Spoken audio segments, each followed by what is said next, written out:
اسمع السي زملون، سي هو اللي كنعطيه نصيحه. آه، قلت لك ملي تيكبر السبع، نحسبوك حنا كنتي سبع، تيخوروا القروده، شتك بقيتي بوحدك. شي انت بقيتي بوحدك. غادي نقطع لكم الريوس. غادي ندير لكم خبرك اخر الاخبار. داك مول الحوت، شو سميت مول الحوت؟ عبد الله مول الحوت. هي اليوم زمم لك واحد الشكايه في شكال اصاحبي، الله الا زمم لك. انت دابا بديتي تترنح. مشيتو عند الياس المالكي، خشيتي صبع. مولينيكس هانتوما كاملين غتخشيو صبع بدون استثناء. البدويه خشيتو صبع. تحفه بلا ما خشى، ما خشيتش فيك صبع، انا خشيت فيك رجلي من الاخر. هو ناض لك الدري عيا ما يقول لك سير بحالك، عيا ما يقول لك انا كنعتبرك فحال الوالد، دعيتي الدري على قضيه ديال المعلم وسير بحالك. لاش تابعوا؟ لاش تابعوا؟ فينا وغادي؟ وانت فينا وغادي؟ هو يلا شفت ها هو، شفت هذا مول الحوت. هو زمم لك وما يزقلكش لانه هو اصلا عابي. ها هو مول الحوت. السلام عليكم، اللهم صل على سيدنا محمد وعلى اله وصحبه اجمعين. تحيه لكم اخواني اخواتي، كل واحد بالاسم ديالو. شكرا لكم، شكرا للتعاليق ديالكم، مرحبا بكم ملي كتدخلوا لهذه القناه المتواضعه المستقله. تحيه لكم كبيره كبيره بزاف، ما شاء الله. واحد الريح سبحان الله العظيم كيهضر، سبحان الله العظيم كيدوي. سمعوا ريح عاتيه، ريح سبحان الله العظيم. اللهم الطف بنا يا رب، والطف بالجميع يا ربي، يا ربي خذ بيدينا يا رب. ربنا لا تؤاخذنا بما فعله السفهاء منا يا رب. انتم سمعتوا الفيديو اللي حطيت لكم دابا؟ الفيديو ديال هاد السيد هذا اللي كيعاير راجل بحالو وكيخسر الهضره، وبزاف ديال الامور اللي قال على هاد الناس هادو، رغم ان الاساءه كانت جات من عنده هو الاول. يعني هاد الناس ما تعايروا معاه، ما حتى شي حاجه. كانت كيف ما كنقول لكم دائما، كان الهدف ديالهم هو انه التفاهه تنقص على الاقل شويه، لان حنا الناس اللي كتبغي لهذا البلد السعيد، كتبغي له الخير، بطبيعه الحال اي حاجه كتكون شي هذا كيقول اللهم هذا منكر. مثلا بالشكل البدويه، كانت واحد السيده اللي تنشر الاخلاق الفاسده في هذا البلاد، هي وعائلتها كاملين، ما مخليه لا امها لا الناس، كتسبهم تقول لهم لايف في الصباح لايف في العشيه، والله هي الفاعلين التاركين. يعني كانت واحد الكارثه في اليوتيوب، كارثه ما بعدها كارثه. الناس كيتجاوبوا معاها، هي كتجاوب معاهم، هي كتقول لهم نوضوا يا القناه تهضروا عليا. ما ك... ما كديرهاش زوينه. المهم راه كلشي كان عارفه، وكان المقاطع الصغرى ديالها، ومن النهار اللي كانوا عيطوا ليها بقات كتغوت. يعني لا تحترم احدا، ما كتحترم حتى شي واحد. والخرجه ديالها مؤخرا عند هذا السيد كانت خرجه باينه بانها تتطاول على الاساتذه وما محترماهمش. وخير دليل على داك اليوم اللي غيولي يوم يحتفلون به المغاربه، اللي هو 31/12 اللي من كل عام ان شاء الله. هذاك الحدث ديال الصحراء المغربيه اللي كانوا المغاربه كاملين كنا فرحانين. انا من الناس اللي كنا خارجين للشارع وفرحانين، واحد الفرحه كبيره. كانت هي خارجه هي وبنتها، هي جوج بناتها كتبكي. وبغيت نعرف انا القنوات اللي كانوا دايرين اللايفات عليها، كيقول لك حكا ما دعاوها ولا ما نعرف. ايوا باش كنتي راك درتي علاش؟ ماشي غير جاو دعاوك غير هكاك، ماشي غير جاو دعاوك، راه دايره علاش؟ اللي نزتي فيه كاع ما كاينش كاع اللي بغى يحدها. والمراه عرفتي خرجت في كل شيء، حيت عندها قالت مشاهدين كثار ومتابعين كثار. ملي خرجت من الكوميساريه ما تابعها حتى واحد، تابعها فاطمه الزهراء بالميكرو كتسولها، ولا ما عرفت شكون هذاك القناه، ولا ما عرفتش، ما بقيتش متذكره بالضبط شنو كان، شكون كان تابعها. كيزفزف فيها. واحد المرة اللي بقات تابعاها مسكينة من كازا وما عرفت كتبكي، بقات فيها. كاينة من المتابعين والناس تابعيني بزاف وعندي مشاهدات، والناس تخوبر عليا، والناس عرفت ملي تطيح شي واحد، تطيح شي بطانة، راه حتى واحد ما غيجي يتبعها، راه كيبقى هو يتحمل مسؤوليته، ولا تحمل هي مسؤوليتها. كنت بغيت نقول لكم بالنسبة لهذيك حمالة الحطب اللي هي مرت أبو جهل، اللي شنو كانت كتقول على النبي عليه الصلاة والسلام، كتقول ليه مدمما عصينا ودينه قلينا. يعني اسم محمد كتقول ليه مدمم نسبة للدم، وتعني أنهم عصوا أمره وأبغضوا دينه. كتقول ليه مدمما عصينا ودينه قلينا. سبحان الله العظيم. اش كنسمع دابا مثلا هاد السيد هذا وكيقول لسعدون، كيقول له داك الكلمة الخايبة كيقولها ليه. انا كنقول له انت سعدون، راه ماشي هذاك الكلام اللي كيقول عليك داك السيد كيف ما حنا ما غاديش نصوروا انسان في مكانة النبي عليه الصلاة والسلام، لان هو خير البشر. وكان كيقول لهم سيدنا رسول الله، كيقول لهم انا محمد ولست مدمم، لان هي كتعاير واحد مدمم قوس ما الانسان مترفع، وانسان عارف بأن تكذب وكتنشر ولا تثير الفتنة تتر... تتغ... تتلوح بذور الفتنة وكتنوض الهيللة. بحال شفتو دابا هادو نوع من بذور الفتنة. واحد عنده شكاية مع سي سعدون لأنه سب أستاذ. وشوف دابا مع من خصنا نجيو مع الأستاذ، ماشي مع اللي سب الأستاذ. مالا جينا مع اللي سب الأستاذ، إنا بغينا الفتنة وبغينا المشاكل، وحنا ما كنمشيوش مع الحق، كنمشيو مع الباطل. السيد كبر منه، دار به شكاية على أساس الأستاذ. هذاك السيد تا هو داك الولد فمو متبري منه، وهو قال لك بأنه هذاك هبيل، تابع واحد هبيل هنا يجيش هذا السيد هذا على سي سعدون. أنا غير كنجيب لكم أمثال بحال هكا باش تعرفوا بنادم شكون اللي جابت شكون اللي ما جابتش، شكون اللي دار المشاكل من الاول، شكون اللي ما دارش المشاكل، شكون اللي كان عنده نيه حسنه وشكون اللي عنده سوء نيه. هادشي اللي كنبغي نبين لكم. ما خليه زيرو تفاهه ما كانوش مدابزين معاه، ما كانوا لا مدابزين معاه لا مناقرين معاه لا والو. وما كان عندهم واحد العمل اللي هما قاموا به، ناض لهم هو، ناض كيسبهم. وهانتوما خير دليل على هذا المقطع هذا. ومازال غندير لكم مقاطع اخرى اللي من فمه، من عنده هو، ما جبت حتى حاجه من راسه ولا مثلا فبركت شي حاجه من عنده هو شنو كان تيقول. وحتى اخر الخرجه اللي خرج تصاور ديال بنت سي سعدون، وانها في البحر وجالسه في البحر. الناس عادي راه في البحر، الناس راه منشورين في البحر بحال سميتو. علاه ملي كيمشيو للبحر ما كنشوفوش الناس بالمايوات. ولكن ما خرجتش للسوشيال ميديا دارت لايف وحطات وبالمايو كتقول لينا، كتهضر في شي قضيه من القضايا. بنت صغيره باقيه فرحانه بالحياه ديالها، باقا ما عارفاش بزاف د الامور اللي تقدر في الاخر تمسح داكشي كله وكأن شيئا لم يكن وتعاود حياتها. راه حنا في هذه الدنيا هذه نخطئ ونصيب. راه بنادم تيغلط وكيتوب، تيغلط ويتوب. وهو باها ما كيبقاش مسؤول عليها مادام تكون مزوجه. هن لباس لكم وانتم لباس لهم. راه هذاك راجلها كيولي مسؤول عليها اكثر من باها. باها ما تيبقاش عنده شي رأي عليها، كتولي هي مرت هذاك الراجل، هو اللي مسؤول عليها، وكتمشي على طباعه وكتمشي على داكشي ديالو هو.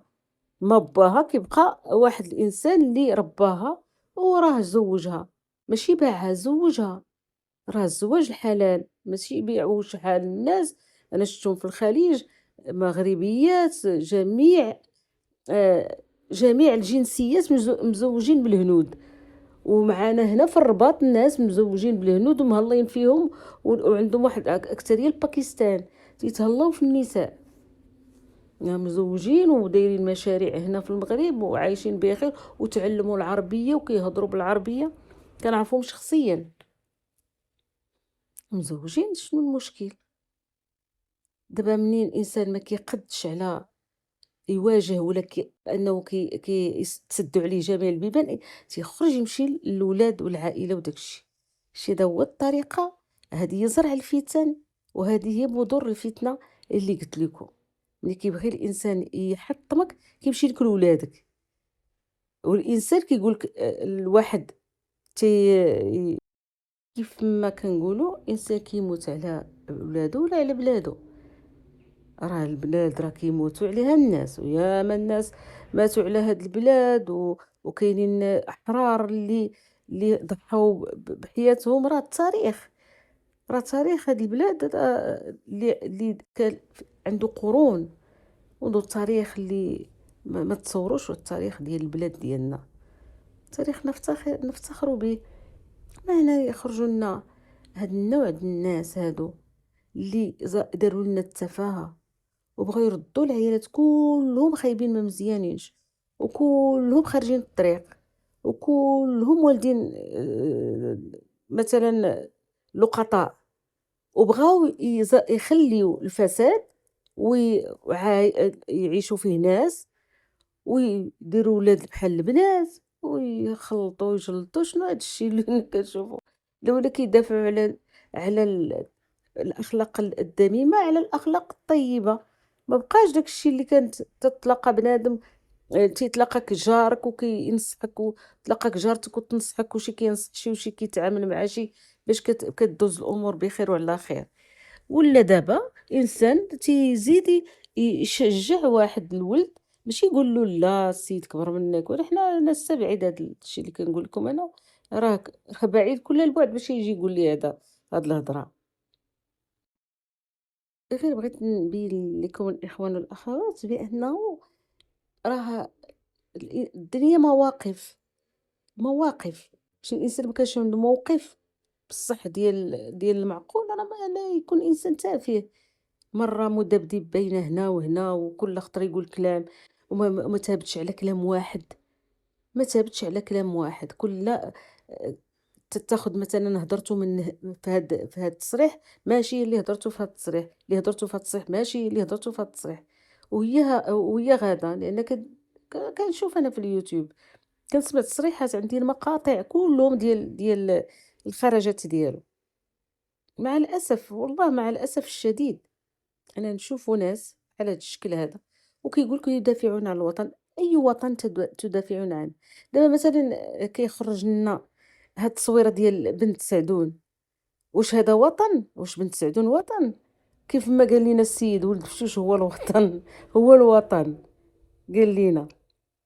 العجب هذا، وبنت عايشه حياتها ما جات شاركتها معانا ما والو، هي حاطه تصاورها مع طفيل في الفيسبوك، وانت تجي تقول ويجيو لنا وحدين يخرجوا لنا يقول لك ويدافع على الفساد وحصل الفساد والمفسدين ويدافع على الوطن.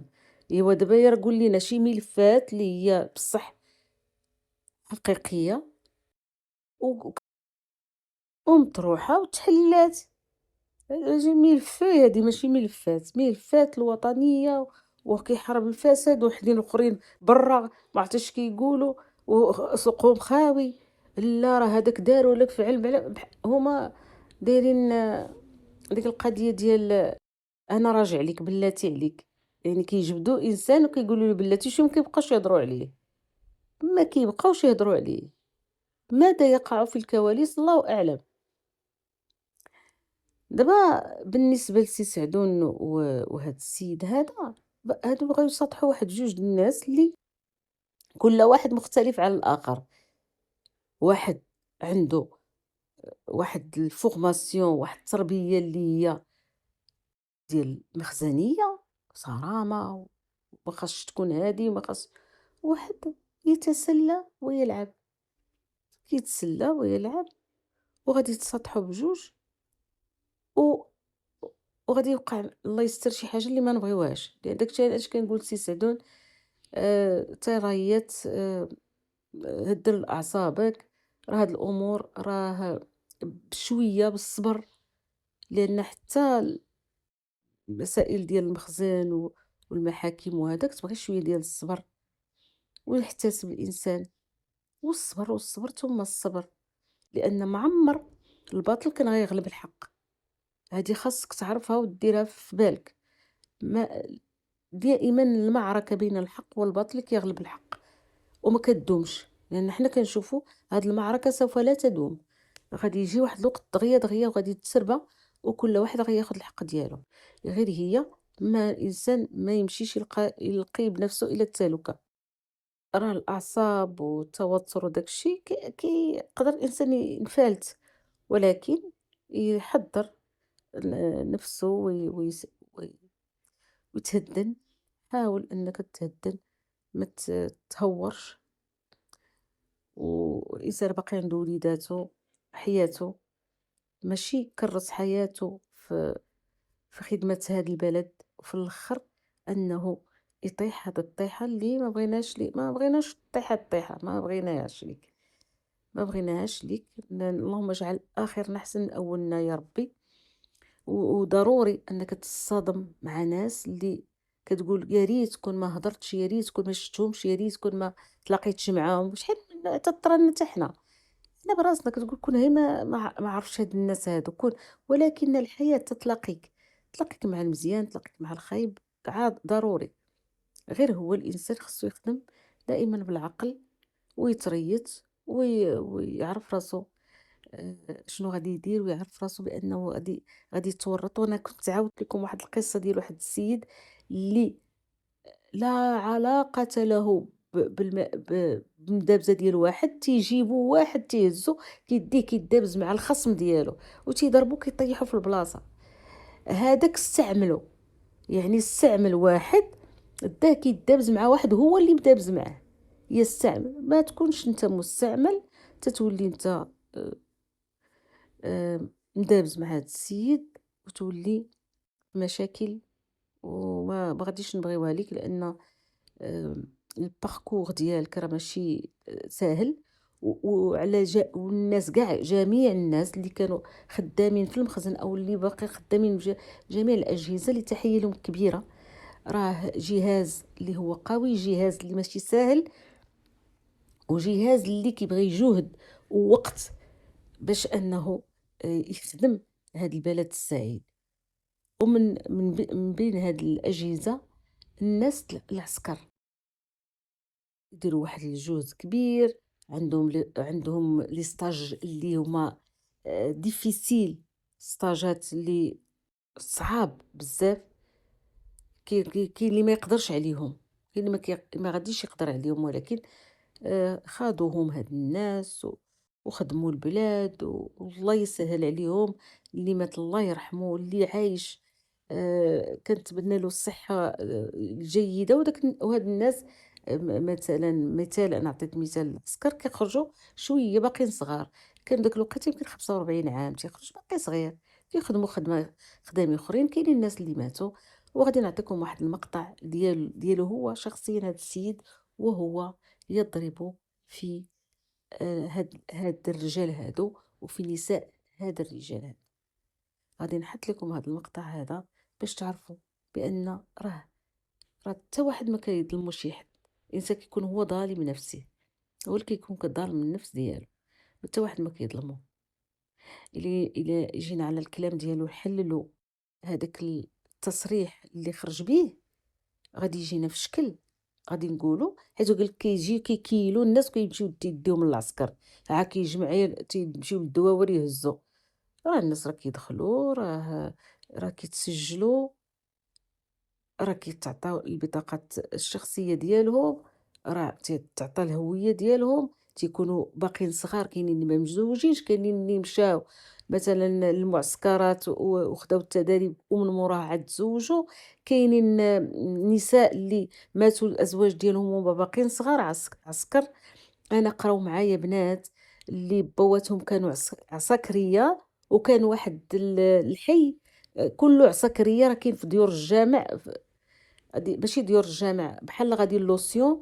راه واحد دابا بقات جيت المحيط، جيت لوسيون قبل ما تدخل اللوسيون في الداخل كاين واحد واحد حي كلّه ديال العسكر، دخلت تما كانوا صديقات ديالي كانوا بواتهم عساكرية وكنت كنمشي لتما معاهم، ولا مثلًا كانت الساعة خاوية كنمشيو عندهم. وملي كيموت ليهم رجالاتهم راه تيكونوا معاهم العائلات، كاينة اللي تزوجات، كاين اللي حضرات على وليداتها تكبراتهم، وأنا كنعرفهم شخصيًا كانوا عندهم 5 ديال الدراري ولا مع 6 وكلهم تبارك الله كل واحد أشنو دار، كل واحد ناس قراو مزيان، مربيين مزيان، التربية حسنة، راه اللي بغا داك الطريق راه معروفة كيمشي ليها، لكن الأمهات اللي والدين وليداتهم كيحنوا عليهم. وكي وكيربيوهم أحسن تربية، ماشي تيدخّلوا عليهم الحرام، والمميسات أو بائعات الهوى راه دوك باينين، دوك راه كيمشيو كاينين في جميع أنحاء العالم، جميع أنحاء العالم كاينين، كيمشيو يديروا داك الشي اللي هُما راضيين عليه تيديروه، وتيبان لهم هُما عادي كيديروه. وكاينين النساء اللي محترمات في وسط العائلة، كاين العائلة كتحتضن الجدة والجد والعم والعمة وشي كيكبروا داك الولاد، كاينة اللي رباتهم خالتهم ومعاهم في نفس الدار، وكاين اللي رباتهم عمتهم ومعاهم في نفس الدار، ماشي نبينوا حنا المغاربة والمغربيات أنهم من عائلات فاسدات خارجين الطريق ما تيسواوش حالتهم حالة، لا، خاص تشوفوا الناس، خاصكم تلقاو الناس اللي ترباو في وسط عائلات بواتهم عساكرية وكاينين اللي ماتوا وكاينين اللي باقيين على قيد الحياة، والناس خدموا من مور راه تيقولوا ليه السيد كيقولوا ليه غير جلس با ما تخدمش وكيخدم، كيمشي تيدير شيفور ولا ولادو تبارك الله كيقول ما انا خصني نتحرك، كيكونوا قاريين تبارك الله ولادو مناصب عليا وأساتذة في الكليات وأطباء ومحامون، الناس راه رباو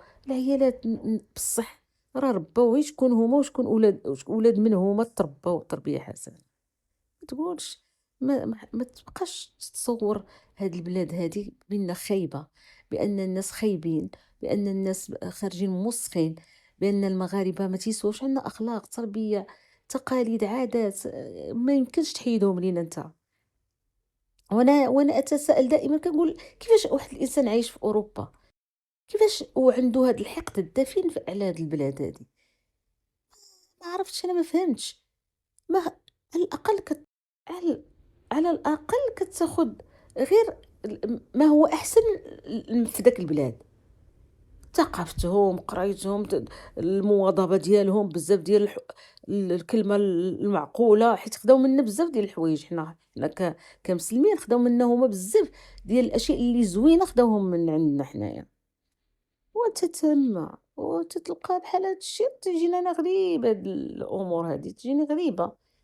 علاش هاد الحقد وهاد الشي اللي كنشوفوه وهاد زرع الفتنة وزرع المشاكل مع بعضية الناس، علاش شي دخل الحبس، شي تدخلوا للحبس، شي كتصيفطوا للمقابر، شي كتشتت ليه الشمل، وهذه راه مقولة قلتيها على نفسك وهذه بقات التيكيتا يعني عليك انت قلتي انك هكا الشي اللي كاين فيك.